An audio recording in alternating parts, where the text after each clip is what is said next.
മണ്ണ് വന്ന് അടിഞ്ഞ് മണൽത്തിട്ട രൂപപ്പെടുന്നു.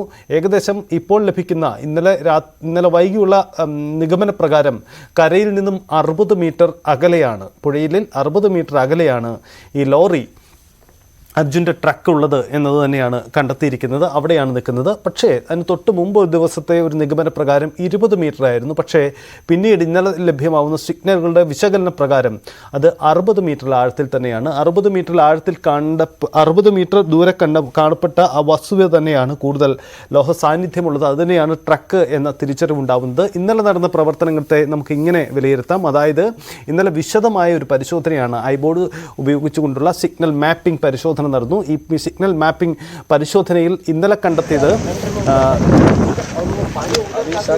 4 ലോഹ സാന്നിധ്യം ഇന്നലെ അവിടെ കണ്ടെത്തി. 4 ലോഹ സാന്നിധ്യം കണ്ടെത്തി. ഇതാ ഈ ദൃശ്യങ്ങൾ കാണുന്നത് പോലെ അവിടെ ഐബോർഡ് പരിശോധനയ്ക്ക് വേണ്ടിയുള്ള ഒരുക്കങ്ങൾ പൂർണ്ണ സജ്ജമായിരിക്കുന്നു. ഐബോർഡ് ഉടൻ തന്നെ പറന്നുയരും. അത് നദിയുടെ മുകളിലൂടെ, പുഴയുടെ മുകളിലൂടെ പറന്ന് മാപ്പിംഗ് പൂർത്തിയാക്കുകയാണ് ലക്ഷ്യം. പ്രധാനമായും ലോഹവസ്തുക്കളുടെ സാന്നിധ്യം തിരിച്ചറിയുക, അത് വളരെ പ്രധാനപ്പെട്ടതാണ്. തിരിച്ചറിയുക മാത്രമല്ല, അതിൻ്റെ ഇൻറ്റൻസിറ്റി എത്രമാത്രമുണ്ട്, അതിൻ്റെ തീവ്രത എത്രമാത്രമുണ്ട് എന്നത് അറിഞ്ഞിട്ട് വേണം അതിൻ്റെ ആഴവും ഒപ്പം തന്നെ അതിൻ്റെ വലിപ്പവും ഒക്കെ കണക്ക് കൂട്ടാൻ. ഇന്നലെ കാണപ്പെട്ട ഈ 4 ലോഹ വസ്തുക്കളുടെ സാന്നിധ്യം കണ്ടപ്പെട്ടു. അതിൽ 3ാമത്തെ ഇടത്ത് കണ്ടെത്തിയ വസ്തു തന്നെയാണ് ട്രക്ക് എന്ന ഈ ലോറി എന്ന ഒരു തിരിച്ചറിവാണ് ഇന്നലെ അന്വേഷണ സംഘത്തിന്റെ നിഗമനത്തിലുണ്ടായത്. ഇതിനുവേണ്ടി ഭാരത് ബെൻസ് കമ്പനിയുമായും ഈ ദൗത്യ സംഘം, തിരച്ചിൽ സംഘം ഇതിനിടയിൽ ബന്ധപ്പെട്ടിരുന്നു. കാരണം അത്തരം ദൃശ്യങ്ങൾ കാണുന്നത് പോലെ ഇന്ന് ഐബോർഡ് പരിശോധന ആരംഭിച്ചു കഴിഞ്ഞു. അതിന്റെ തത്സമയ ദൃശ്യങ്ങളാണ് പ്രേക്ഷകർ കാണുന്നത്. ഐബോർഡ് ഉപയോഗിച്ചുകൊണ്ട് ഈ ഡ്രോൺ സാങ്കേതിക വിദ്യയുടെ സഹായത്തോടെ പുഴയുടെ മുകളിലൂടെ പറന്ന് അതിന്റെ മാപ്പിംഗ് പൂർത്തിയാക്കുക എന്നതാണ് ലക്ഷ്യം. കരയിൽ നിന്നും 60 മീറ്റർ പുഴയിലേക്ക് നീളുന്ന ഇടത്താണ് ആ വലിയ സാന്നിധ്യം ലഭ്യമായിരിക്കുന്നത്. അവിടെ കേന്ദ്രീകരിച്ചാണ് പരിശോധന. ഇന്നത്തെ ആക്ഷൻ പ്ലാൻ ഇങ്ങനെയാണ്: 2, 3 എന്ന് അടയാളപ്പെടുത്തിയിരിക്കുന്ന 2 സ്പോട്ടുകൾ. ആ സ്പോട്ടുകളിലാണ് കൃത്യമായ വിശദമായ ഒരു മാപ്പിംഗ് ഇന്ന് നടക്കുന്നത്.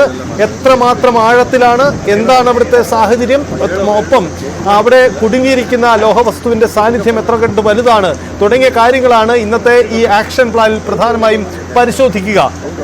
ഇന്നലെ കണ്ടെത്തിയത് ഏകദേശം 9 മീറ്ററോളം ആഴത്തിലാണ് ഈ വസ്തു കുടുങ്ങിക്കിടക്കുന്നത് എന്നതാണ്. അതായത് ജലനിരപ്പിൽ നിന്നും 5 മീറ്റർ ആഴത്തിൽ. പക്ഷേ കുത്തനെയാണ് ലോറി കുടുങ്ങിയിരിക്കുന്നതെങ്കിൽ അതിന്റെ അങ്ങേ ക്യാബിനിലേക്ക് എത്തുമ്പോൾ ഏകദേശം 10 മീറ്ററോളം, 9-10 മീറ്റർ ആകും എന്നതാണ് കണക്ക് കൂട്ടിയിരിക്കുന്നത്. അങ്ങനെ ഒരു 10 മീറ്ററോളം ആഴത്തിലാണ് ഈ ക്യാബിനിലേക്ക് എത്താൻ വേണ്ടി വരും എന്നതായിരുന്നു ഇന്നലത്തെ നിഗമനം.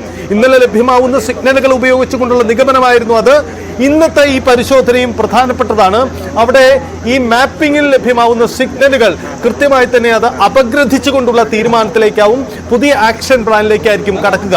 നേരത്തെ ബൈജു ഒക്കെ സൂചിപ്പിച്ചതുപോലെ എന്തെങ്കിലും വസ്തു ഉപയോഗിച്ചുകൊണ്ട് ഇത് ഹുക്ക് ചെയ്തുകൊണ്ട് ഉയർത്താൻ കഴിയുമോ ഈ ലോറി തുടങ്ങിയ പരിശോധനകളും സാധ്യതകളും തേടും. കാരണം ഡൈവേഴ്സിന് മുങ്ങിയുള്ള പരിശോധന അസാധ്യം എന്നതാണ് നിലവിൽ അവിടുത്തെ സാഹചര്യം. ആ സാഹചര്യത്തിൽ പുതിയ സാധ്യതകൾ തേടിക്കൊണ്ടുള്ള അന്വേഷണമാണ് നടക്കുന്നത്. ഇതാ അവിടെ ഐബോർഡ് ഉപയോഗിച്ചുകൊണ്ടുള്ള പരിശോധന അത് ഇപ്പോൾ തുടരുകയാണ്. പ്രധാനമായും ഈ നദിയുടെ മുകളിലൂടെ പോയി അതിന്റെ മാപ്പിംഗ് കൃത്യമാക്കുക എന്നതാണ് ഈ ദൗത്യത്തിന്റെ പ്രധാനപ്പെട്ട നീക്കം. അതാണിപ്പോൾ നമ്മൾ ദൃശ്യങ്ങൾ കാണുന്നത്.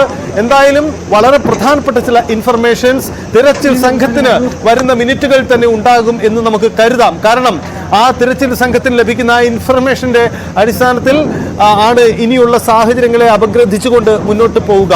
ഇത് അല്പസമയം മുമ്പുള്ള ദൃശ്യമാണ്. അതായത് ഐബോർഡ് പൂർണ്ണമായും സജ്ജീകരിച്ച് അവിടേക്ക് ഇറങ്ങുന്നതിന് വേണ്ടി സജ്ജീകരിക്കുന്നതാണ് കാണുന്നത്.